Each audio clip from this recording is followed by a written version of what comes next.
On May 24th, 2022, there was yet another mass shooting in the United States. We are following the breaking news out of Texas, and it is heartbreaking news. This one at an elementary school in Texas in a town called Uvalde, just west of San Antonio. Tonight, inside the unspeakable horror, officers running to the scene with the 18-year-old gunman already inside Robb Elementary School, where second, third, and fourth graders were in the middle of their day.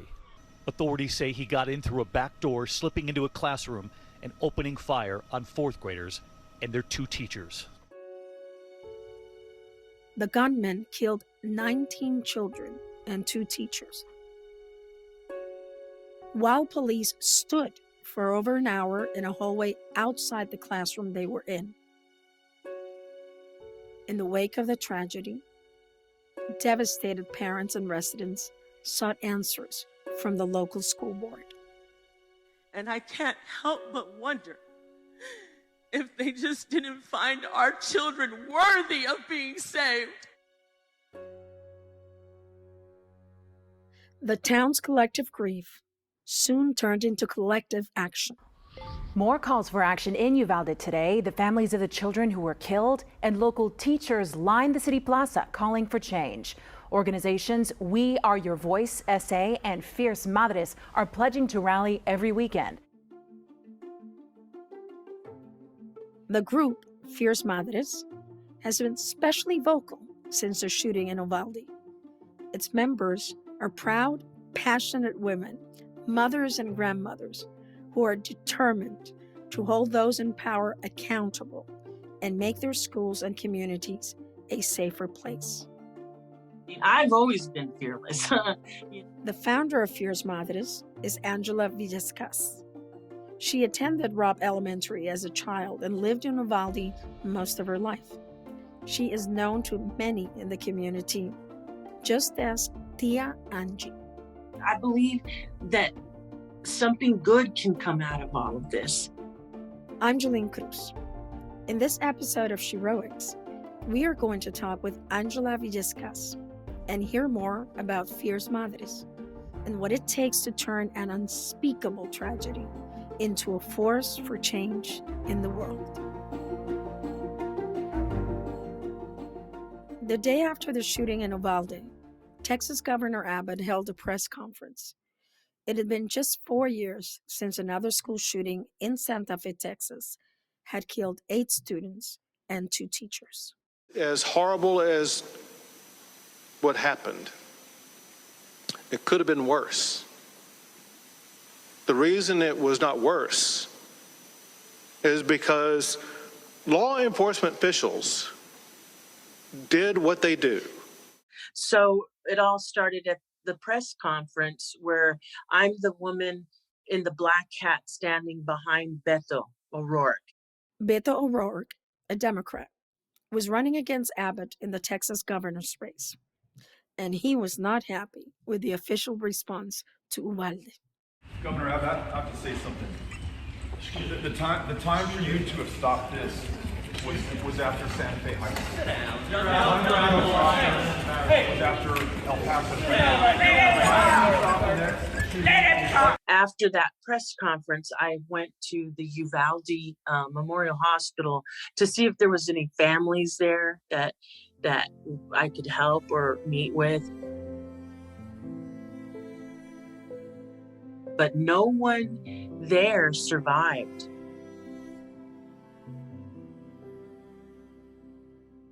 Angela returned to her car in the hospital parking lot. And I was sitting in my vehicle with the window rolled down, and a gentleman came up to me and said he felt bad that he was with the press, but that they didn't make it in time to the conference, the press conference.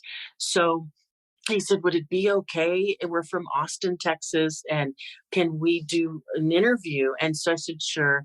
And the lady came out from behind a vehicle, and she seemed a little hesitant to do it in public. She wanted to go to the side of the hospital wall to get a little privacy, and I agreed. And so during the interview, I said something like, Hispanic moms, you may not know much about our culture, But one thing about us, even though we're quiet and we've been ignored and neglected, but one thing about us is you do not mess with our kids. And so I said, we're going to do something about this. I promise you. And the reporter just started bawling. She was just crying. So she made a TikTok the following day on her personal account. And so she contacted me the day after that, and she said, I'm so sorry. I should have probably asked your permission, but made a TikTok and it went viral. And I used the clip that you spoke about Hispanic moms. And now there's thousands of women asking who you are. And she's like, do you mind if I tell them? And I said, sure. And so these women, they were hashtagging Hispanic Moms United. And so they were saying things like, who's this woman? You know, I want to be a part of anything she creates. You know, I want to be a part of her movement. And so I really felt like I had to now live up to that, because I had said we were going to do something about it. Now I had to keep that promise. And that's how I came up with the name Fierce Madres. So did you come up with the idea of Fierce Madres? Because, you know, now I am committed, right? As often happens, I speak up. I stand up because, you know, it's the internal act of saying I have to do something. And then I verbalize that by speaking up. And now I really have to do something. Now the time for action, I think you call it action without fear, actions without fear. Yeah, taking action, but fearlessly. I've always, my whole life, been a Mexican American activist, wanting equality, I've been recruiting candidates across Texas for a while. So I already knew the conditions we were in Uvalde with that type of demographic. So that's not new for me. That's new for these parents, but not for me. I don't know how to best explain. I've always been fearless. Angela is not only fearless. As a political organizer and someone who works with survivors of abuse and trauma, she was made for this moment. My background is I've spent over 20 years working with survivors of domestic violence, sexual assault, and human trafficking. So it's just real natural for me to always want to be there for women who are survivors. In the days after the shooting, Angela met another fierce madre, a local farm worker named Angeli Gomez. I got a call from a friend of hers. I was leaving out of town from Uvalde. It was 10 o'clock at night. And she calls and says that she'd been friends with Angeli for 10 years. And would I like to come by? So I turned my car around and went back and went to her house and met with her. Angeli Gomez was the Uvalde mother who jumped the fence at Robb Elementary School in order to save the lives of her two kids. So we are hearing this morning from a mother who ran inside the school in Uvalde, Texas to protect her kids. She says that police held her back and handcuffed her as the shooting unfolded. Some of the police officers on the local force had known her and were friends with her. They had put her in handcuffs outside of Robb Elementary originally. One of her friends from the police force said, hey, can you take those off of her? You know, she doesn't need to have that on her. She's going through like a custody issue with her boys and stuff. So like, can you take that off? And he did. And as soon as he took them off, she says she like kind of ducked under his arm and took off. As soon as they uncuffed me, I jumped that first gate fence. And once I jumped it, I went to my son's class. Gomez showed the same tenacity when it came to helping Angela organize the Fierce Madres group. She's got a lot of leadership qualities and she's real inclusive. Like she's just a very outgoing leader. So early on, we formed a bond, you know, and the Washington Post picked up on that. They would kind of watch us make protest signs and they would come over to her house and sit in the living room with us. So that's how we started out. Slowly, the Fierce Madres and the other Uvalde parents found their voices. Mainly in the early stages, it was about, I would say, 3 pretty vocal, parents. And those individuals, I would admire them. You know, early on, they were just so demanding answers and loud. You have no idea how frustrating this is. No idea. And we're sitting here just listening to empty words. That's all it is, empty words. A movement had started, and thousands wanted to join in. And sometimes things got a bit crazy, with so many voices wanted to contribute and be heard. We were just getting loud too. Like when at the school board meetings towards the end, some people joined, got t-shirts that I didn't give them. And they were like super loud from San Antonio. They'd come from out of town, and it kind of scared the locals here. And I'm like, wait a minute, I didn't vet you. You're not really in leadership of Fierce Madres. So a lot of co-opting was taking place as well. A lot of weird situations were popping up. Well, you know, when passion takes over, when people are passionate about things, they may do things that they think are helping, but they're really not helping. There are people that are not in agreement with the cause and that are there to be instigators of division and sabotage the good work you're trying to do.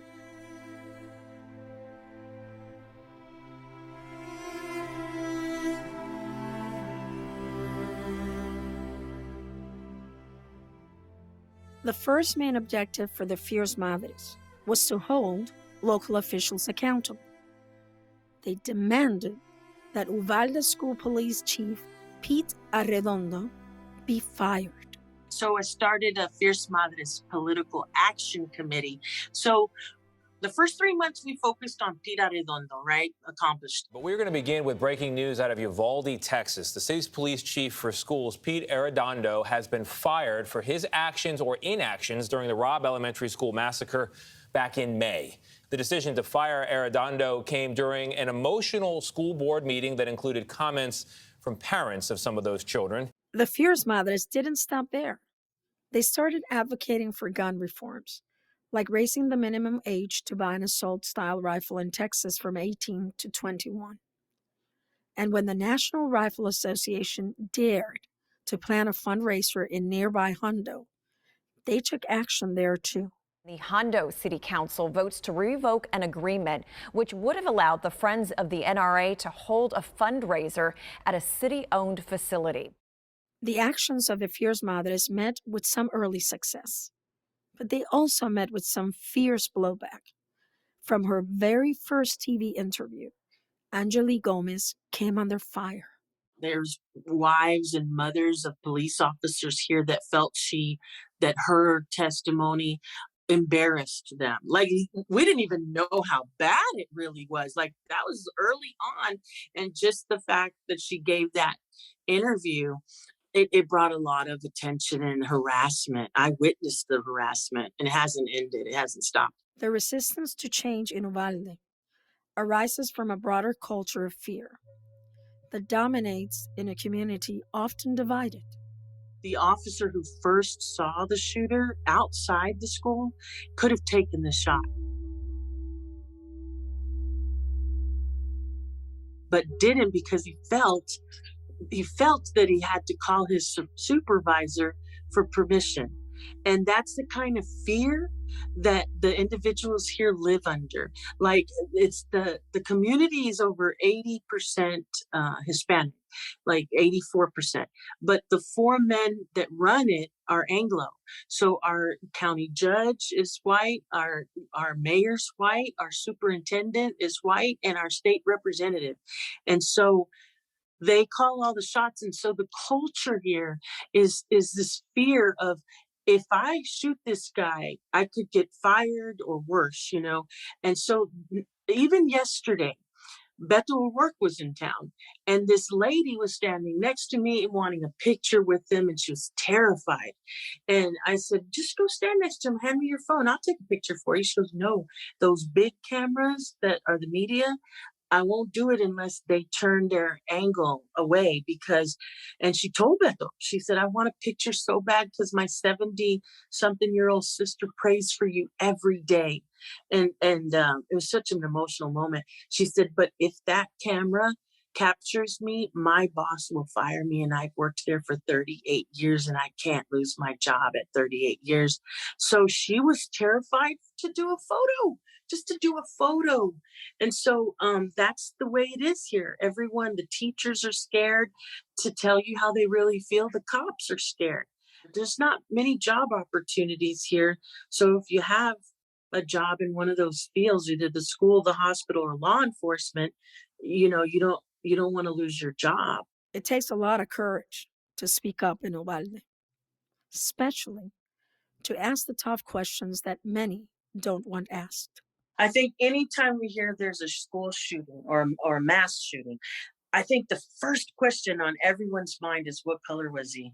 Was he black? Was he white? Was he Hispanic? What they thought when they found out that the guy's last name's Ramos, it was like, oh, it couldn't have been racial because he went to a Hispanic school and he did the shooting and he's Hispanic. So it wasn't a white kid or black kid, but they don't understand behind that scene how much racism played a part, the systemic racism in Uvalde, through neglect of resources. That lack of resources can have devastating consequences and may have played a direct role in the shooting. The 18-year-old shooter, no one really wants to talk about him. The families are trying to be respectful. They don't want his name said. They don't want him to have any fame after what he did, the shooter.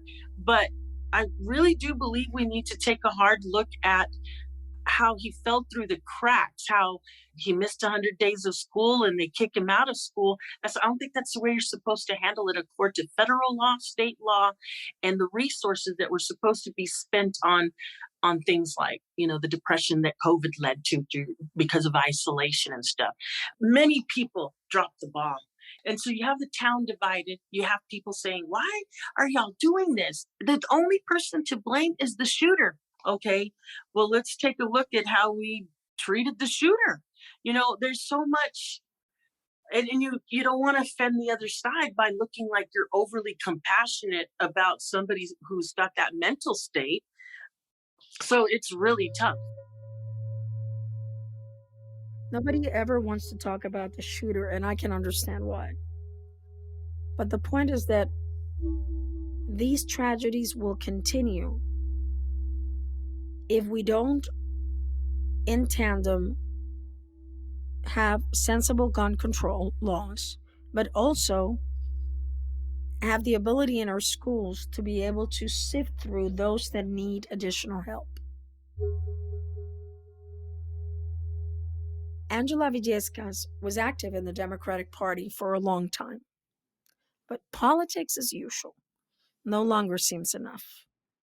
So I had a background in politics, but when May 24th happened, I completely got a whole different lens in life. And the rest of my years and on the earth, I want to spend protecting children. So I have no interest. I said, I'm done. I called up my state party and said, I want to dissolve any of the chapters that I have built and created. And I want nothing I'm not going to the state convention. I want nothing. I'm all puro Uvalde. That's it. Many of the other Fierce Madres are all for Uvalde too. What makes a person go through a difficult situation like they have been through, turn that into a positive force for change? What made you say, I'm leaving everything behind and I'm putting all my effort in changing Uvalde?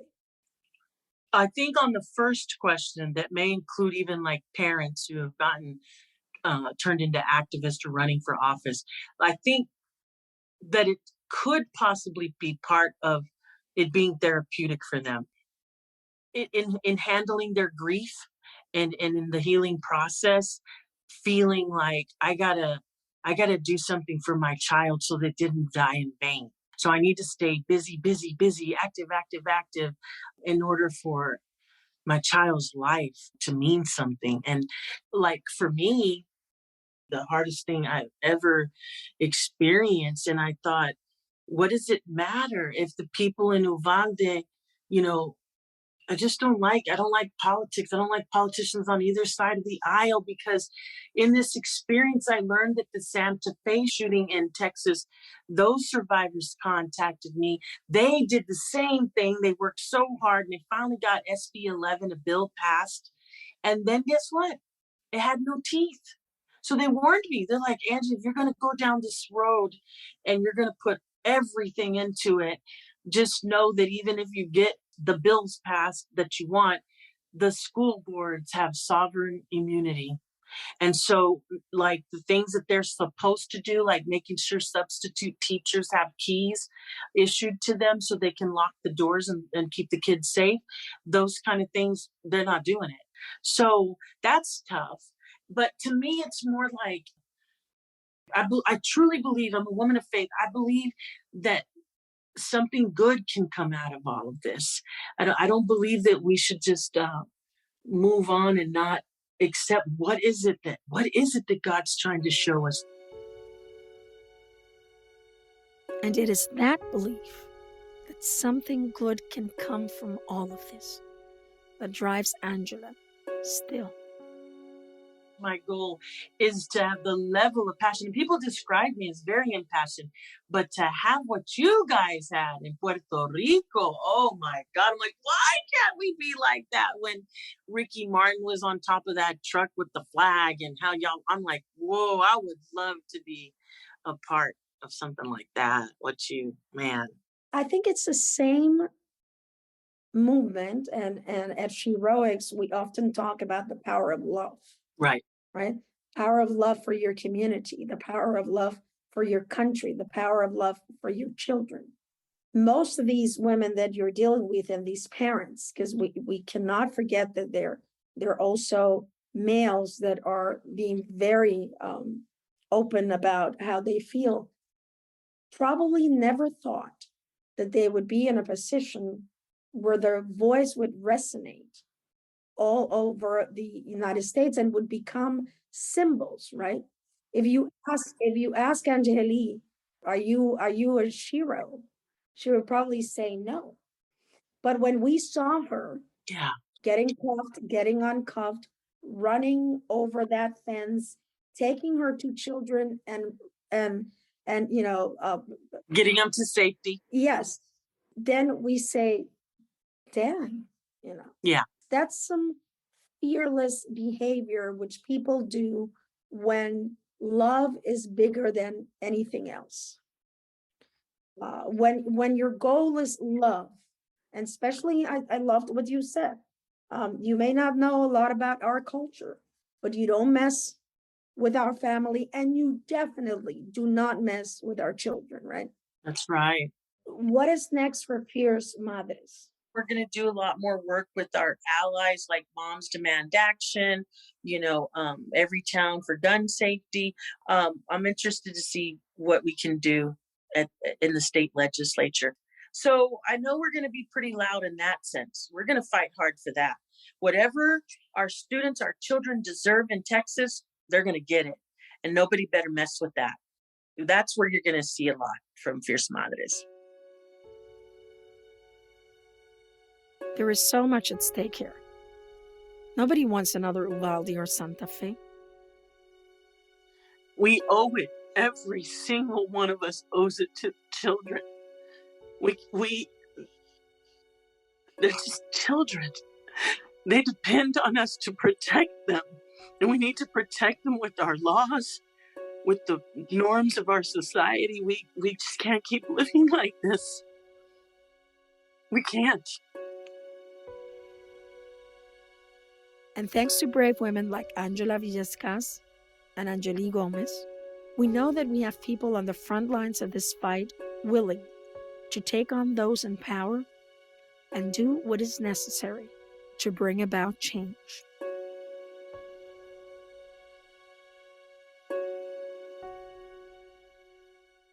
There's a saying that says, don't mess with Texas. This is about Don't mess with the Fierce Madres. That's right. That's right. This time they messed with the wrong madres. They messed with the wrong mothers. They touched the wrong kids. So we'll bring that change. The names of the 19 children and 2 teachers who perished in Uvalde should not be forgotten. Each one of them represents broken hearts and broken lives. They should have opened their eyes this morning. They were someone's daughter, son, brother, somebody's sister, granddaughter, grandson, and so much more. They are another painful reminder of the thousands of lives lost to gun violence every year. Nevaeh Bravo, Jacqueline Cáceres, Makina Elrod, Jose Manuel Flores Jr., Eliana Garcia, Irma Garcia, Ucia Garcia, Amerie Joe Garza, Xavier Lopez, Jace Luevanos, Tess Mata, Miranda Mathis, Eva Mireles, Alicia Ramírez, Anabel Rodríguez, Maite Rodríguez, Alexandria Rubio, Laila Salazar, Jayla Silguero, Eliana Torres, Rogelio Torres.